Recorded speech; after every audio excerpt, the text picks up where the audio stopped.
भाजपाचं चुकीचं आहे। भाजपकडे पण जे कार्यकर्ते आलेले आहेत ते काय जुने नाहीत, RSS पासून आलेले किंवा अडवाणी आणि अटल बिहारींच्या बीजेपी पासून आलेले नाहीत। त्यांच्याकडे पण इकडून तिकडून आलेले सगळे कार्यकर्ते आहेत। कोणी कोणत्या पक्षामध्ये जातो आणि तो त्याचं काम करण्याचा प्रयत्न करतो, जो ज्या पक्षात असतो त्या पक्षाचा इमानदारीने काम करण्याचा प्रयत्न करतो। काँग्रेसला इथला विरोधी पक्ष नेता म्हणून दिलेला आहे आणि एकच नगरसेवक असताना आम्हाला त्याची माहिती नाही म्हणून त्यांनी खंत व्यक्त केली। नाही, विषय असा आहे की विरोधी पक्ष नेता कोणाला केला जातो? जो विरोधी पक्षाचा असतो, तो विरोधी पक्ष म्हणून निवडून आलेला असतो, त्याला विरोधी पक्ष केला जातो। त्यांना विरोधी पक्ष केलं। जर तुम्ही म्हणता आम्ही युतीमध्ये सत्तेत आहे, मग तुम्हाला विरोधी पक्ष नेता कसं काय दिले जाईल आणि तुम्ही कसं काय घेऊ शकता?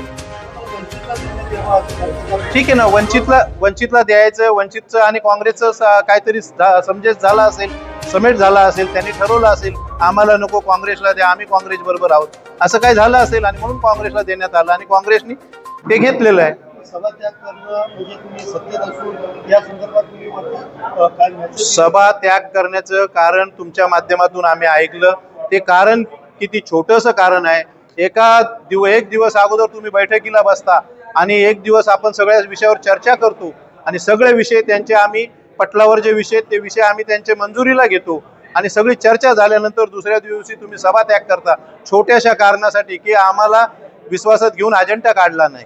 अरे, जेव्हा आमच्या गटनेत्यांनी सांगितलं की तुम्हाला जरी कल्पना दिली नसेल किंवा देण्यात आली असेल, दिली होती, तुम्ही लक्ष दिलं नाही, तुम्हाला फोन केला होता, तरी तुम्ही ते कारण छोटंसं कारण दाखवून सभा त्याग करतायत। विकास महासभा महिन्यातून एकदा होते आणि महासभेच्या माध्यमातून शहराच्या विकासाचे मुद्दे घेतले जातात, पण तुम्ही सभा त्याग करून शहराचा विकास करायचा नाही असं तुमचं मत असं आहे, असं आम्ही गृहीत धरतो। तो पहिला मुद्दा होता ज्योतिकारांनीचा नाव देऊन छात्रवृत्ती देण्याचं काम आम्ही सावित्रीबाई फुलेचं नाव दिला।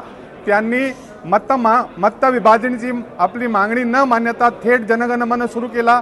विरोधी पक्षाचा नेता निवडता फक्त एक असलेली काँग्रेस पार्टी कदाचित कोणाला देऊ नये, नियम असा आहे, पण द्यायची असेल तर वंचितची 2 आहे त्याला द्यायला पाहिजे, पण आम्हाला न विचारता थेट काँग्रेसला दिला आणि जनगणमन सुरू केला।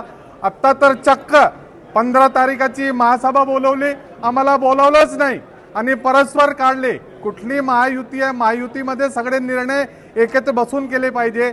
त्या कारणामुळे आम्ही लोकांनी ह्या सभाचा त्याग केला आहे।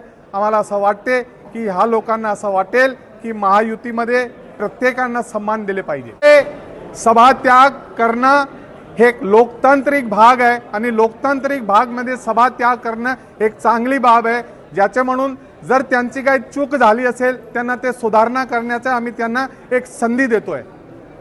नाही, असं नाही आहे। नैसर्गिक युती आहे भारतीय जनता पार्टी आणि शिवसेनाची। उल्हासनगरमध्ये जरा वेगळा भाग आहे, इथे काही जे वेगळे प्रकारचे नवीन शिवसैनिक आलेले जे जोरदार आपला आवाज करतात की आम्ही शिवसैनिक आहे, त्याच्यामुळे गडबड आहे। ते जर नीट झाले तर उल्हासनगर आणि भाजप 84 पासून युतीमध्ये आहे, तिथे सगळं काही अलबेल होता, आता का अलबेल होत नाही हे शिवसेनेला याची विचारणा केली पाहिजे।